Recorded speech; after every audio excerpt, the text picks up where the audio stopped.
Mga kabunyog, mga kababayan, welcome po dito sa aking bagong channel, Veritas. Ito mga kabunyog, ang katotohanan ang magpapalaya sa ating bayan. Pag-usapan natin ang mga katotohanan na ating malalaman at ating pag-uusapan dito sa ating channel, YouTube po, Veritas YouTube channel. Mayroon din tayong Veritas FB page. Bagong channel po natin ito at bagong page. Kaya salamat sa inyong patuloy na pagtangkilik. Ngayon mga kabunyog, pag-usapan natin to. Mga topics na ito. Tulala ang may-ari ng Wawaw Builders doon sa pagdinig ng Senate Blue Ribbon Committee kanina. Inungkat kasi yung mga ghost projects. Hindi niya masagot. Napaiyak. Natulala. At ito, sa pagdinig din ng Senate Blue Ribbon Committee kanina, nalagay lalo sa alanganin si Bongo. Bakit? Ay nung tinanong si Diskaya, lalong nakumpirma yung link niya doon sa mga kumpanya ni Diskaya. Yun, nalagay sa alanganin lalo si Bongo. Si Rimulya naman, dahil mainit na issue yung tungkol doon sa 80,000 na rifles o assault rifles na bibilihin, nagkakahalagang 8 billion, at yun din ang dahilan, yung hindi pag-sang-ayon ni General Torre, yun ang dahilan ng pagkakasibak nito. Ayan, dati DILG lang ang nagsalita, ngayon si Rimulya na mismo ang nagdepensa, personal, nagsalita na si Rimulya. Mamaya pag-usapan natin kung ano yan. Mga kabunyog, mga kababayan, ang may-ari ng Wawaw Builders, isa sa mga kontrobersyal na contractor sa mga flood control projects, umattend kanina sa pagdinig ng Senate Blue Ribbon Committee. Kaya lang, nung inuungkat na yung issue ng mga flood control, yung mga ghost projects, maalala kasi natin na ang Wawaw Builders, ito yung isa sa mga binanggit ni Senador Ping Lacson. At ito rin yung lumabas na may mga ghost projects lalo sa Bulacan. Ngayon, tinanong kanina, yung may-ari mismo, si Alex Arevalo. Hindi niya masagot. Hindi niya masagot. Tulala. Ini-invoke niya yung right against self-incrimination daw. Lalong nagalit ang mga senador. Yan, mga kabunyog. Sa itong si Alex Arevalo, kanina, nung una nga wala pa siya dun sa mga nakaupo na mga contractors eh. Pero nang tinawag yung Wawaw Builders, naobliga siyang magpresenta na nandun siya, so pinaupo na siya doon. Nung tinanong na siya doon ng mga senador, ang naungkat kaagad na issue tungkol sa mga ghost projects. Ito kasing Wawaw Builders, ito yung pinaka na-involved sa mga nababanggit na construction company o contractor na na-involved sa mga ghost projects. Kaya ito yung pinaka-controversial sa pag ipinag-usapan yung ghost projects yung Wawaw Builders. Kaya lang nung tinatanong na, sangkot ba kayo sa mga ghost projects? Ang tinatanong lang, sasagutin niya lang ng yes or no. Hindi niya masagot. Pag sinagot niya ng no, under oath siya under oath. Ibig sabihin, nagsisinungaling ka. Dahil totoo naman na mayroon ng mga dokumentadong mga ghost projects niya. Kaya hindi siya makasapagsabi ng no. Pag sinabi niya namang yes, ay di inadmit niya na. Inadmit niya na totoo ngang mayroon siyang ghost projects. Kaya ano yun dumb if you do, dumb if you don't. Wala kang pagpipilian. Pag nagsabi ka ng no, hindi ka sangkot sa ghost projects, ay under oath ka nga. Napakarami ng mga findings, may mga findings na. Pinangalanan na mismo ni dating DPWH Secretary Manny Bunuan, yung Wawaw Builders napapangalanan na yan So, kung mayroon ng mga findings na ito'y involved nga sa mga ghost projects, tinanong ka, kayo ba'y involved sa ghost project? Sasabihin mo, no. Alam naman na mayroon ng mga findings na ghost projects ang mga ginawa mong iba. Perjury. Ibig sabihin, nagsisinungaling ka under oath kasi sabi mo no. Pag sinabi mo namang yes, hindi ka agad-agad pwede ka ng kasuhan. Kasi inamin mo ng yes Ang sunod na tanong sa'yo, saan ba yung mga ghost projects mo? Kaya actually, mahirap talaga yung sitwasyon ng Wawaw Builders na yon doon sa pagdinig ng kasi nga, mayroon ng mga findings sa kanya dokumentado na yung ghost projects niya eh. Hindi niya na maidi-deny. Oh, kaya ang advice sa kanya ng lawyer, i-invoke mo na lang right against self-incrimination. I invoke my right against self-incrimination. Ibig sabihin, hindi niya sasagutin kasi mai-incriminate siya, pwedeng magamit laban sa kanya. Eh, ang problema, ah, sabi nga ng mga senador, bakit hindi mo sasagutin yes or no lang? Pero yun na nga, mahirap nga kasi yung sitwasyon niya. Ha? At yan yung problema. Kasi ano rin ito, hindi lang milyon ang projects nito, billion din. Kasi nga, top 15 ito eh. Yung mga pinatawag kanina, yung top 15 na mga contractors. Sa napakaraming mga contractors ng mga flood control, ito yung top 15. O, kasama yung Wawaw Builders na yan. Eh, ang problema nga, ito yung ano kanina, ito yung natulala kasi siya yung ano eh, siya yung may mga findings na yata ang DPWH o ang kuha ng flood ng ano eh, ghost projects. Kaya ang hirap niya nang i-deny. Ang problema, alangan niya naman aaminin niya dun kanina na may ghost project siya. Lalo siyang hindi tatantanan doon. Gagamitin na sa kanya yun. Ay di ba kasi pag-ot niya, whatever na sasabihin mo doon can be used against you. ha? O, di admission na yon, admission na yon. O, anyway, yan ang nangyari kanina, mga kabunyog, mga kababayan. Oh, ito, lalong nalagay sa alanganin si Bongo, sa pagdinig ng Senado ng Senate Blue Ribbon Committee. Hindi niya yata alam na talagang totoong involved ang kumpanya, ang construction company ng kanyang pamilya dito sa mga construction companies ni Diskaya. Si Diskaya yung nakasalang kanina, yung St. Gerard Construction. Eh, tinanong ito ni Bongo. Kasi may kumakalat na nga sa social media na yung construction company ng kanilang pamilya, yung CLTG, ay mayroong joint venture dito sa St. Gerard ni Diskaya. Parang hindi yata alam ni Bongo yun na totoo yung ganon, hindi lang yung intriga. O ngayon tinanong niya, totoo ba? Kasi kumakalat na mayroon daw joint venture ang kumpanya ng aming pamilya sa inyo sa St. Gerard. Ang problema, ang sagot ni Diskaya, opo.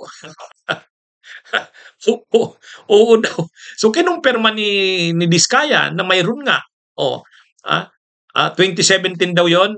Oh, 2017, ibig sabihin panahon pa ni Duterte. O yan, nadiin lalo si Bongo. So ibig sabihin ang kinumpirma dito, ang nakumpirma dito na yung kumpanya ng yung construction company ng kanilang pamilya, yung CLTG. Ay ang CLTG pa naman ang ibig sabihin, Christopher Lawrence Tisorugo eh. Oh, ibig sabihin wala talagang kalusot-lusot si Bongo diyan. Sa kanya naka-initial eh, si LTG. Oh, ngayon kinumpirma ni Diskaya na mayroon nga silang pinasukan na joint venture, yung CLTG at saka yung St. Gerard ni Diskaya. Ibig sabihin yung construction company ng pamilya ni Bongo at saka yung Diskaya nag-joint venture, nag-tie up. At alam nyo kung anong panahon? Panahon ni Duterte. Panahon ni Duterte. Panahon ni Digong. 2017. At alam nyo kung saan ang projects? Sa Davao. Davao City Infrastructure Projects. Alam nyo kung magkano? 841 million yata yun. 841 million. Ang laki, halos bilyon na. Oh, ngayon, ibig sabihin, panahon ni Duterte, malakas itong St. Gerard na to. At sa sobrang lakas na ito yung ka-tie up ng construction company ng pamilya ni Bongo na CLTG na hindi na ngayon madidinay dahil kinumpirma na ni Diskaya. O anong magagawa ni Bongo? O ang sabi na lang ni Bongo, pero linilinaw ko, hindi ako nakikialam diyan sa mga transactions na yan Yung mga proyekto ng pamilya ko, ng construction companies ng pamilya ko. Hindi ako involved diyan, hindi ako nakikialam diyan. Yun, todo depensa na si Bongo. Kahit hindi naman tinatanong, kahit hindi naman binabanggit ang pangalan niya doon sa pagdinig. Todo depensa na si Bongo. Guilty. Guilty. Ibig sabihin, yung kumakalat na gano'n na issue, na yung pamilya nila, nung kumpanya ng pamilya nila na si LTG nga, ay ka-tie up nga, joint venture nitong Diskaya, St. Gerard. At sa Davao para man din ang mga proyekto at halos mag-iisang bilyon kasi 800 plus billion. 800 million plus na proyekto. So ganyan katindi. Ganyan katindi ang ay wala nang magawa si Bongo. Lalo siyang nalagay sa alanganin. Kasi nakumpirma ni Diskaya mismo at sa Senado pa mismo na kumpirma. So ang palusot na lang ni Bongo, hindi ako involved diyan, hindi ako nakikialam sa negosyo ng pamilya namin. Sino namang maniniwala? Sino namang maniniwala? Mayor ang mga Duterte sa Davao. Congressman ang mga Duterte sa Davao. Nagpresidente si Duterte sa Pilipinas. Si Bongo ang pinaka-trusted ni Duterte na alalay. Ha? Halos anak niya na ang trato kay Bongo. Higit pa nga ang trato niya sa mga ano. Tapos ang pamilya ni Bongo may construction company. Hindi makapapaboran ang pamilya ni Bongo at hindi makikialam si Bongo, sino namang maniniwala niyo? Huwag niyo namang lukuhin ang sambayan ng Pilipino. At dahil ka-joint venture ng pamilya ni Bongo itong St. Gerard ni Diskaya, ibig sabihin, malakas kay Duterte. Itong Diskaya na ito. Yan ang malinaw dyan. Anyway, may ibang topic tayo. May ibang topic tayo. Ha? Tungkol kay General Torre. Itong si Rimulya, nalagay lalo sa alanganin ng masibak si General Torre kasi lumalabas na di umano, isa sa mga dahilan o baka yun nga ang pinakadahilan ng pagsibak kay General Torre, yung hindi niya pagsang-ayon doon sa malaking transaksyon. 8 billion pesos ang halaga ng transaksyon na yon. Bibili ang PNP ng 80,000 na mga assault rifles. Ang halaga ng bawat assault rifle na yon ay 100,000. Kaya 80,000 na assault rifles times 100,000 bawat isa, 8 billion. Ang laki. Ang laki. Ang problema, hindi pinirmahan ni Torre. Hindi sang-ayon si Torre. Sabi ng marami, yan ang dahilan. Bakit sinibak si Torre? Bakit sinibak si Torre? Ngayon, nung una, DILG lang ang nagsasalita. Sabi ng DILG, hindi totoo yan. Pero ngayon, dahil hindi talaga tinatantanan ang PNP at ang DILG, si Rimulya na mismo ang sumagot. Kanina, nagsalita si Rimulya, sabi niya, hindi yan totoo. Pinapasinungalingan ko yan, hindi totoo yan. Hindi yan pinirmahan ni General Torre, pero kahit ako, hindi rin ako sang-ayon dyan. Kaya wag nyo kaming pag-awayin ni Torre, pareho kami kontra dyan sa proyekto na yan. Yung pagbili daw ng sanang 80,000 na assault rifles.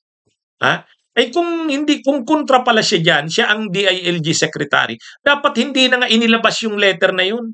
Wala na dapat nag-circulate na ganun. Bakit hinihingi pa rin yung stand ni Torre doon? Ibig sabihin, kung sumang-ayon si Torre, parang magkakaroon na ngayon ng rason si Rimulya. Ako, okay na rin ako. Okay naman kay General Torre. Ang problema nga, hindi nag-okay si General Torre. Alangan namang ipilit ni Rimulya. Di malalagay talaga siya sa alanganin. Kaya, kanina, ang sinasabi ni Rimulya, hindi daw totoo na magkaaway sila ni Torre. Pinag-aaway lang daw sila eh. Ang totoo daw, si Torre hindi sang-ayon diyan sa project na yan, na pagbili ng 80,000 na assault rifles. Siya naman daw, ganun din, hindi rin daw naman siya sang-ayon doon. Kaya wala daw silang away diyan ni Torre. Hindi daw siya doon. Ang kailangan kasi diyan na ipaliwanag rin ni Rimulya, saan ba galing yung proposal na yan? Sino ang nag-propose niyan? Kasi may lumalabas na may kumakalat na ang supplier sana nung mga barila, sana noon, magsusupply sana, anak ng USEC ng DILG. Anak ng USEC ng DILG. Kaya talagang sila yung gumagalaw noon. At syempre, sasabihin ni Rimulya, hindi niya yan alam. Pero bakit nag-circulate? Bakit kumalat yan? Bakit kumalat yung papirmahan na yan?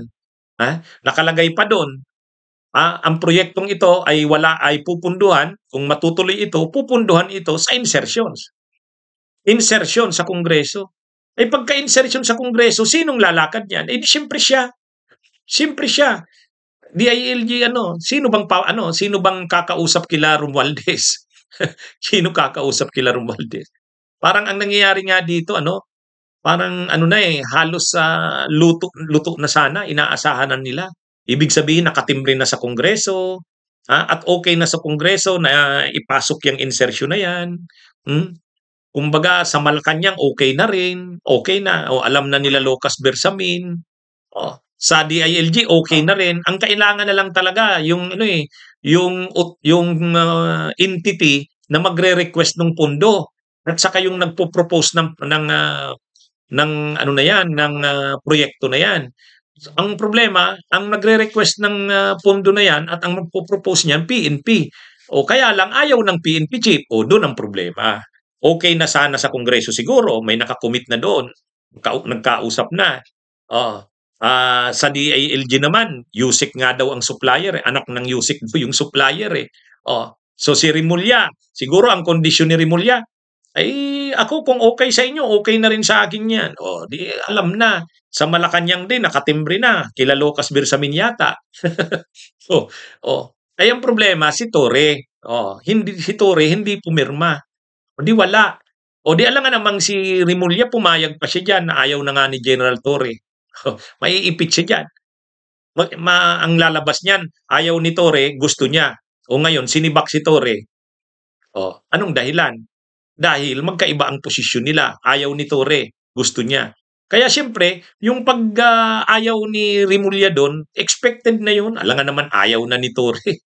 Pipilit niya yun, maiipit siya doon. No, anyway, kaya ngayon, nagkakandara pa si Rimulya kadidipinsa. Siya na mismong nagsalita. Dati, hinahayaan niya yung DILG, nag-release ng statement. Ang problema, yung statement ng DILG, sa halip na maidepensa si Rimulya, lalong nadidiin si Rimulya. Unang-una, hindi dininay yung proposal na yun na pagbili ng baril. Hindi dininay. Pangalawa, hindi rin dininay na hindi sumang-ayon si Torre doon. At ang sinabi na lang ng DILG, kahit naman daw si Rimulya, ayaw din. Ano na yun? Mahirap ng idepensa talaga yon. Kahit, kaya lang yun na nga, sinisikap ni Rimulyang i-save ang sarili niya. Kasi nalalagay siya sa alanganin dyan sa ano na yan eh. Hanggang pa naman ngayon, usap-usapan pa rin. Anyway, mga kabunyog, mga kababayan, ito ang ating Veritas.